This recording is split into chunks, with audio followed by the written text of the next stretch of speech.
I've criticized Dave Ramsey in the past for his disastrous advice on Roth conversions, but I came across another video in which he seems to have changed his tune on some, but not all of his past misguided Roth conversion advice. Let's take a look at what he's starting to get right and where he's still cartwheeling off the tracks. The question I have today that I don't find in your book. Went to a class on how to save taxes and money. Just a class that was taught at a local school. And the thing he said is your 401k, you should start doing a Roth conversion now. So you're taking the money in my 401k, which are not Roths, and transferring that over before you get to 72, and that would be a good thing to do. And now I'm going to turn it over to you. Well, the tax bracket I'd be in would be 22%. Yeah, probably. And I have room to do that. By the benefit of it all being in Roth is if you're going to leave it alone, it's going to continue to grow tax-free, and you can leave it in there growing tax-free, where if you don't, you've got to begin the required minimum distributions, the RMDs, at 72.5, like the person told you. Right. That is correct information. Right. So you're going to have to begin drawing down on it if it's in a traditional at 72.5. Whether you want to or not, you're going to pay the taxes on a little portion every year, okay, because the IRS wants their money.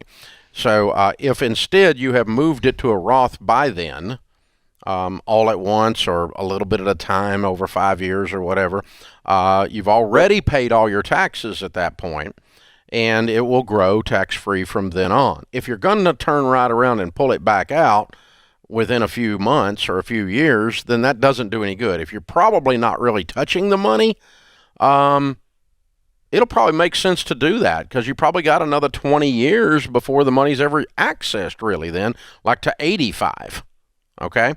Right. Or 95 or whatever you live to. Right. My dad's 90. Yeah. So a couple of things here. Dave rightly points out that one of the benefits of a Roth IRA is that you could drastically reduce your RMDs or even eliminate them altogether. This could increase the likelihood that your Social Security won't be taxed and that you won't have to pay IRMA on Medicare Parts B and D. He doesn't mention that, but it's definitely worth bringing up. I get that as a financial guru, he has to speak in 10-second sound bites, so I'll let this one slide. He also correctly observes that once you convert that money to Roth, it will grow 100% tax-free from that point forward. But then he does start to cartwheel off the tracks. First, he says that you should not do a Roth conversion unless you have a 20-year marination period afterwards before drawing out that money. Don't do a conversion and then take it out immediately thereafter. Let it grow, in the case of this caller, until you're 85 or 90. Well, a lot of good that tax-free money will do the caller if he's 85 or 90 before he has a chance to tap into it. Generally, the decision to do a Roth conversion hinges entirely on whether you believe your tax rate in the future is likely to be higher than it is today. It all comes down to that. This caller is currently in the 22% tax bracket, so the question should be, will his tax rate on those withdrawn dollars be higher down the road than it will be today? That should be the primary criteria in this decision. I don't hear a lot of discussion on that. It's all about long marination periods before taking withdrawals, which I don't give much credence to at all. Secondly, there's zero discussion of the 24% tax bracket. For only 2% more, the caller could convert an extra $183,000 or so, and it will only cost him 2% more on the margin. By the way, the 24% bracket today is still lower than the 2026 version of the 22% bracket, which is 25%. Dave doesn't so much as mention the sweet spot in the Trump tax cuts, and that's a huge missed opportunity. Let's keep listening. The faster you're going to use that money up, the worse the idea is to move it to a Roth. And I think what I'm hearing you say is you guys are in really good shape and you probably don't need to access this money ever. No, I have no credit card debt. I paid the cars off. You're still working? Yeah. Yeah, still working. Yeah. But basically, if we take $600 and we pay taxes on it, it looks a lot like $400. Right. And, but it's going to look like that anyway when you pull it out of a traditional later on. Right. So you're going to get the hit sometime in the next decade. One way or the other. Yeah. I got you. So you might as well put it in there and let it grow tax-free because I think you're going to be leaving it alone.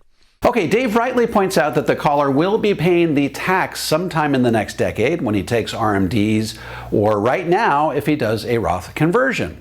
I like this general way of viewing it, but here's what gets left out. What are tax rates likely to be 10 years from now when the caller is forced to take this money out? That's in 2034, when the national debt will be around $53 trillion, at a period in time when former Comptroller General of the federal government David M. Walker has said that tax rates will have to double to keep our country solvent. There's simply no discussion on where tax rates mathematically have to go to keep our country from defaulting on its debt. More and more experts agree that we're marching steadily into a future where tax rates will have to rise dramatically to pay the interest on the national debt and eventually begin to pay it down. I'm talking Ed Slott, Tom Hegna, Dr. Larry Kotlikoff out of Boston University, economist Brian Bolo, and others. This is a huge blind spot in Dave Ramsey's worldview. He likes Roth conversions, but he can't seem to articulate why. The reason seems to be obvious to just about everyone but him. Let's keep going.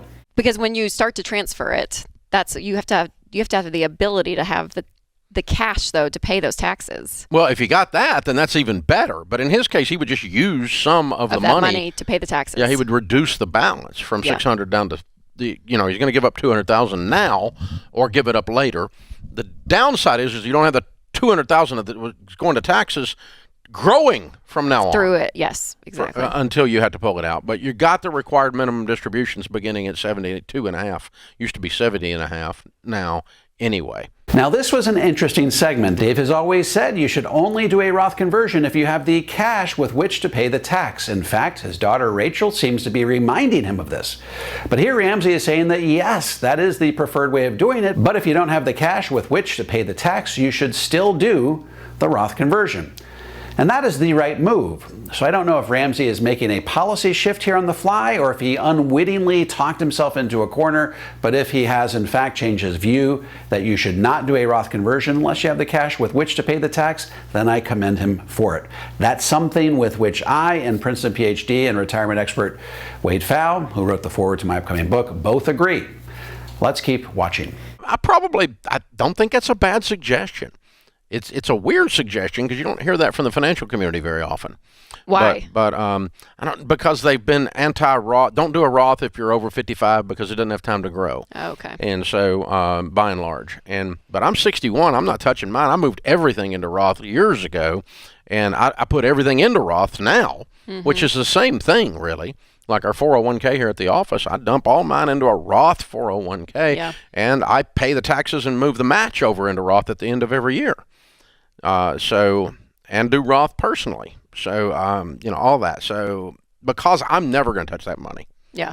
That money will be going to the kids. I mean, it's not going to, because I won't need it. I've got other sources of income. This is probably the best segment in the whole video. Ramsey sings the praises of all manner of Roth accounts, which I love. He seems to really be a kindred spirit when it comes to tax-free investing. He advocates for Roth IRAs, Roth 401ks, and Roth conversions. He still seems to be leaning towards doing a Roth conversion only if you have a 20-year marination period afterwards, and if there's a high likelihood you won't spend the money and plan on passing it on to the next generation. Putting that wayward advice to the side, I think that Ramsey's general advocacy for tax-free accounts is timely and worthwhile. And while he and I will quibble over the details of how and when Roth conversions should be executed, his advocacy for tax-free retirement planning accounts is generally a good thing. Folks, my upcoming book, The Guru Gap, How America's Financial Gurus Are Leading You Astray and How to Get Back on Track, is now available for pre-order on Amazon. Take the opportunity to order your copy today. By the way, in the next 10 years, I'm looking to put 1 million Americans on the road to the 0% tax bracket.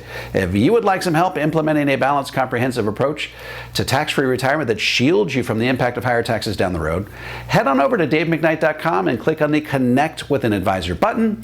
I'm happy to refer you to an advisor in the Power Zero network that's been trained, vetted, and qualified personally by me. If you're a financial professional and want to learn how to become a certified Power of Zero advisor, head over to powerzero.com and opt into my free video series. And if you have any comments or questions, feel free to drop them into the comment section below, and I'll do my very best to respond to every single one of them personally. And don't forget to click like, subscribe, and the bell so you never miss a video. This is David McKnight. I look forward to seeing you on the next video.